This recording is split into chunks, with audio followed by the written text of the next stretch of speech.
Post meal walking വളരെ ചെറിയ ഒരു വ്യായാമമാണെങ്കിലും അതിന് ധാരാളം പ്രയോജനങ്ങളുണ്ട് എന്ന് കഴിഞ്ഞ ദിവസത്തെ വീഡിയോയിൽ നാം കണ്ടു കഴിഞ്ഞു. അതിൻ്റെ പ്രയോജനങ്ങൾ നന്നായിട്ട് ലഭിക്കുവാനാണ് നമ്മൾ എല്ലാവരും ആഗ്രഹിക്കുന്നത്. അങ്ങനെ പ്രയോജനങ്ങൾ ബെറ്ററായിട്ട് നമുക്ക് കിട്ടണമെങ്കിൽ നമ്മൾ മറ്റു ചില കാര്യങ്ങളിൽ കൂടി ശ്രദ്ധിക്കണം. പോസ്റ്റ് മീൽ വാക്കിംഗ് അതിന് 3 വാക്കുകളുണ്ട്. പോസ്റ്റും ഉണ്ട്, വാക്കിംഗ് ഉണ്ട്, അതുപോലെ തന്നെ മീലും ഉണ്ട്. അതിൽ പോസ്റ്റും അതുപോലെ തന്നെ വാക്കിങ്ങിനെ പറ്റി നമ്മൾ ചർച്ച ചെയ്ത് കഴിഞ്ഞു. അതിൻ്റെ ഇടയ്ക്കുള്ള മീൽ, അതായത് നമ്മൾ കഴിക്കുന്ന ആഹാരത്തിൽ കൂടി നമ്മൾ ശ്രദ്ധിക്കണം. ഈ പോസ്റ്റ് മീൽ വാക്കിങ്ങിന്റെ പ്രയോജനങ്ങൾ കൂടുതലായിട്ട് ലഭിക്കുന്നത് നമ്മൾ വൈകിട്ടത്തെ ആഹാരം കഴിച്ചതിന് ശേഷം നമ്മൾ വാക്കിംഗ് ചെയ്യുമ്പോഴാണ്. ആ വൈകിട്ടത്തെ ആഹാരമാണ് സാധാരണ നമ്മൾ ഹെവി ആയിട്ട് കഴിക്കാറുള്ളത്. വൈകിട്ടത്തെ ആഹാരത്തെ മലയാളത്തിൽ നമ്മൾ അത്താഴം എന്നാണ് പറയുന്നത്. അത്താഴം ഉണ്ടാൽ അരക്കാതെ നടക്കണം എന്ന് നമ്മുടെ പൂർവികര് പറഞ്ഞത് മിക്കവരും കേട്ടിട്ടുണ്ടായിരിക്കാം. അതായത് അത്താഴം കഴിഞ്ഞ് അല്പനേരം നമ്മൾ നടന്നു കഴിഞ്ഞാൽ അതുകൊണ്ടുണ്ടാകുന്ന പ്രയോജനങ്ങളെ പറ്റി നമ്മുടെ പൂർവികർക്ക് ബോധ്യമുണ്ടായിരുന്നു. ഇന്ന് ശാസ്ത്രലോകം അത് ശരിയാണെന്ന് കണ്ടെത്തിയിരിക്കുകയാണ്.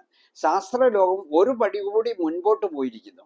അതായത് അത്താഴം മാത്രം പോരാ, നമ്മൾ എപ്പോഴാഹാരം കഴിച്ചാലും, അതായത് ഉച്ചക്കത്തെ ആഹാരവും അല്ലെ രാവിലത്തെ ആഹാരവും ഒക്കെ അതിനകത്ത് ഉൾപ്പെടും. അതായത് എപ്പോൾ ആഹാരം കഴിച്ചാലും നമ്മൾ ഒരു 5 മുതൽ 10 മിനിറ്റ് ചെറിയ ഒരു വാക്കിംഗ് നടത്തുന്നത് വളരെയധികം പ്രയോജനം ചെയ്യും. ഇനിയും ആഹാരത്തെ പറ്റി മറ്റു ഒരു കാര്യം കൂടി നമ്മൾ പ്രത്യേകം ശ്രദ്ധിക്കേണ്ടിയിരിക്കുന്നു. അതായത് നമ്മൾ കഴിക്കുന്ന ആഹാരത്തിലെ കാർബോഹൈഡ്രേറ്റിന്റെ അളവ് നമ്മൾ നന്നായിട്ട് കുറയ്ക്കേണ്ടിയിരിക്കുന്നു. നമ്മൾ കഴിക്കുന്ന ഭക്ഷണത്തിലെ കാർബോഹൈഡ്രേറ്റിന്റെ അളവ് 50% മതി എന്നാണ് പോഷക വിദഗ്ധർ പറയുന്നത്. അതായത് 50% കാർബോഹൈഡ്രേറ്റും 30% കൊഴുപ്പും 20% പ്രോട്ടീനും, അതാണ് സാധാരണ പറയാറുള്ളത്. പക്ഷേ നമ്മൾ രാവിലെ ഉച്ചയ്ക്കും വൈകിട്ടും ഒക്കെ കഴിക്കുന്ന ആഹാരത്തിലെ കാർബോഹൈഡ്രേറ്റിന്റെ അളവ് നോക്കുമ്പോൾ അത് 50% ഒന്നും അല്ല, അത് ഏതാണ്ട് 70%-ത്തിലധികമാകുന്നുണ്ട്. അപ്പോൾ ഓരോ പ്രാവശ്യവും കാർബോഹൈഡ്രേറ്റ് കൂടിയ ഭക്ഷണങ്ങൾ നമ്മൾ കഴിക്കുമ്പോൾ post meal spike in blood sugar കൂടുകയാണ് ചെയ്യുന്നത്. അപ്പോൾ post meal spike in blood sugar കുറയ്ക്കണമെങ്കിൽ നമ്മൾ കാർബോഹൈഡ്രേറ്റിന്റെ അളവ് കുറയ്ക്കണം. അടുത്ത കാലത്ത് പോഷക വിദഗ്ധർ പറയുന്നത് 50% പോലും കാർബോഹൈഡ്രേറ്റ് വേണ്ട, അത് 40% കുറയ്ക്കണം എന്നുള്ളതാണ്. അപ്പോൾ നമ്മൾ എപ്പോൾ ഭക്ഷണം കഴിച്ചാലും അതിനകത്തെല്ലാം കാർബോഹൈഡ്രേറ്റ് ഉണ്ട് എന്ന് നമുക്കറിയാം. അപ്പോൾ നമ്മൾ കാർബോഹൈഡ്രേറ്റിന്റെ അളവ് നന്നായിട്ട് കുറയ്ക്കണം. അപ്പോൾ കാർബോഹൈഡ്രേറ്റിന്റെ അളവ് എങ്ങനെയാണ് നമുക്ക് കുറയ്ക്കാൻ പറ്റുന്നത് അതുകൂടി അറിഞ്ഞിരിക്കണ്ടേ. കാർബോഹൈഡ്രേറ്റിന്റെ അളവ് കുറയ്ക്കാൻ വേണ്ടി നമ്മൾ അല്പം ചില കാര്യങ്ങളിൽ ശ്രദ്ധിച്ചാൽ മതി. ഒന്ന്, നമ്മൾ റിഫൈൻഡ് ആയിട്ടുള്ള ഫുഡ്, അതായത് സംസ്കരിച്ച ഭക്ഷണ പദാർത്ഥങ്ങൾ കഴിവതും കുറയ്ക്കുകയോ അല്ലെങ്കിൽ ഉപേക്ഷിക്കുകയോ ചെയ്യണം. റിഫൈൻഡ് ഫുഡ്സ് എന്ന് പറയുമ്പോൾ അതിനകത്ത് 3 തരത്തിലുള്ള ആഹാരങ്ങളുണ്ട്. അതായത് റിഫൈൻഡ് ഷുഗർ ഉണ്ട്, റിഫൈൻഡ് ഗ്രെയിൻസ് ഉണ്ട്, റിഫൈൻഡ് ഫ്ലോർ അല്ലെ ധാന്യ പൊടികളുണ്ട്. അപ്പോൾ ഈ 3 കാര്യങ്ങളും, അതായത് റിഫൈൻഡ് ഷുഗറിനകത്ത് നമ്മൾ പഞ്ചസാര വരും. പഞ്ചസാര ഒന്നെങ്കിൽ പാടെ ഉപേക്ഷിക്കുക, പഞ്ചസാര ചേർത്ത പലഹാരങ്ങളുടെ ഉപയോഗവും കുറയ്ക്കുക. അടുത്ത കാലത്ത് പത്രത്തിൽ വന്ന ഒരു വാർത്ത ഞാൻ പ്രത്യേകം ശ്രദ്ധിക്കുകയുണ്ടായി. അതായത് കേരളത്തിൽ പഞ്ചസാരയുടെ ഉപയോഗം കുത്തനെ കുറഞ്ഞു വരികയാണ് എന്ന്. അപ്പോൾ പഞ്ചസാര അല്ലെങ്കിൽ പഞ്ചസാര ചേർത്ത പലഹാരങ്ങളുടെ ഉപയോഗം കുറയ്ക്കുക.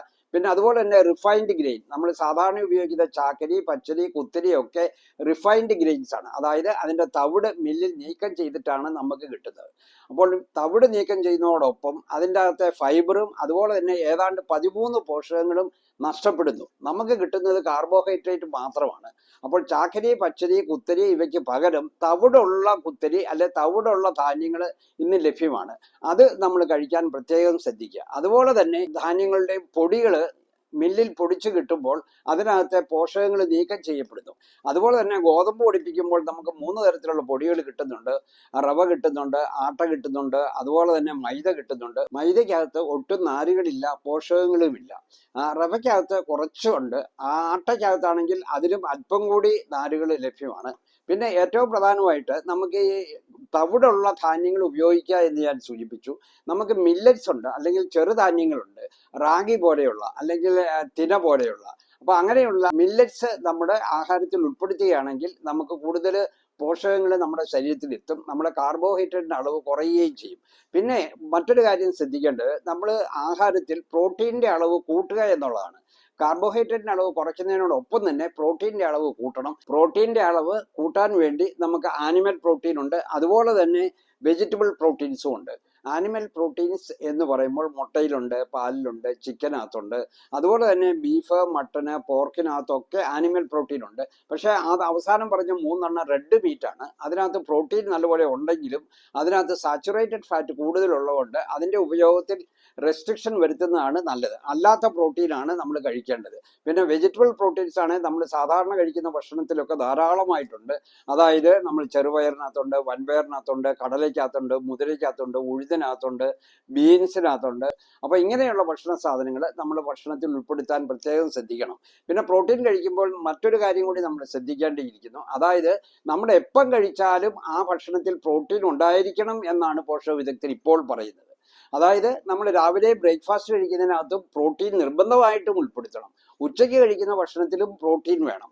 വൈകിട്ട് കഴിക്കുന്ന ഭക്ഷണത്തിലും പ്രോട്ടീൻ വേണം. പിന്നെ മറ്റൊരു കാര്യം കൂടി നമ്മൾ ശ്രദ്ധിക്കണം. നമ്മൾ ഭക്ഷണം കഴിക്കുമ്പോൾ പ്രോട്ടീൻ അടങ്ങിയ ഭക്ഷണ സാധനങ്ങൾ നമ്മൾ ആദ്യം തന്നെ കഴിക്കുക.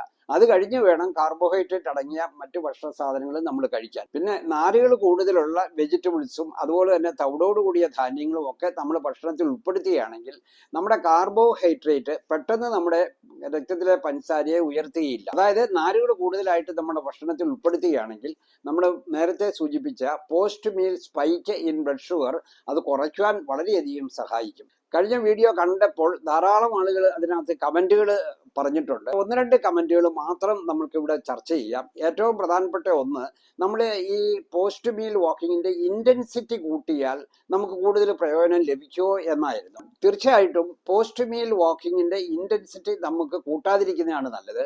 പോസ്റ്റ് മീൽ വാക്കിംഗ് എന്ന് പറഞ്ഞു കഴിഞ്ഞാൽ മൈൽഡ് ടു മോഡറേറ്റ് വാക്കിംഗ് എന്നാണ് ഉദ്ദേശിക്കുന്നത്. ഈവൻ ബ്രിസ്ക് വാക്കിംഗ് പോലും അതിനകത്ത് വരുന്നില്ല. അങ്ങനെ മോഡറേറ്റ് എക്സർസൈസ് ചെയ്യുമ്പോൾ നമുക്ക് മറ്റൊരാളുമായിട്ട് സംസാരിക്കുകയാണെങ്കിൽ നമുക്ക് യാതൊരു ബുദ്ധിമുട്ടും കൂടാതെ സംസാരിക്കാൻ കഴിയും.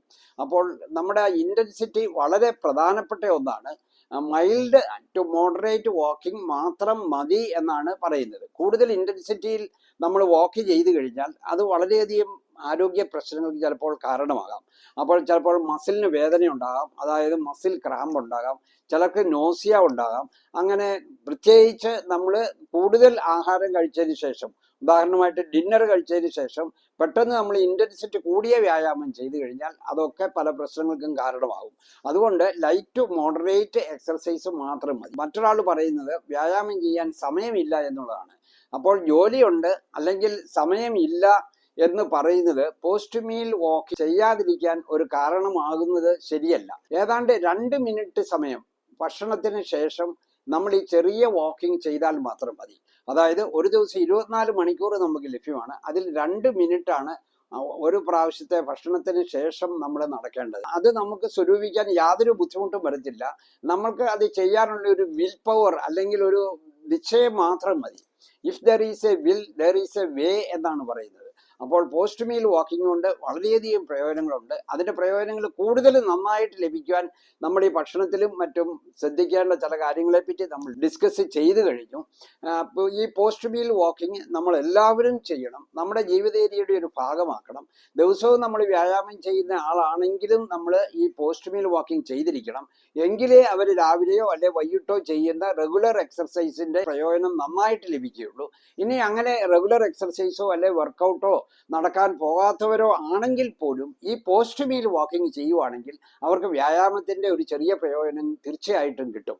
അപ്പോൾ നമുക്ക് നടക്കാൻ കഴിവുണ്ടെങ്കിൽ നമുക്ക് ഈ പോസ്റ്റ് മീൽ വാക്കിംഗ് നമ്മൾ എല്ലാവരും ചെയ്തിരിക്കണം. അത് വളരെ സിമ്പിളാണ്. ആ സിമ്പിൾ പ്രക്രിയ കൊണ്ട് നമുക്ക് കൂടുതലായിട്ട് ബിഗ് ബെനിഫിറ്റ്സ് കിട്ടുന്നുണ്ട്.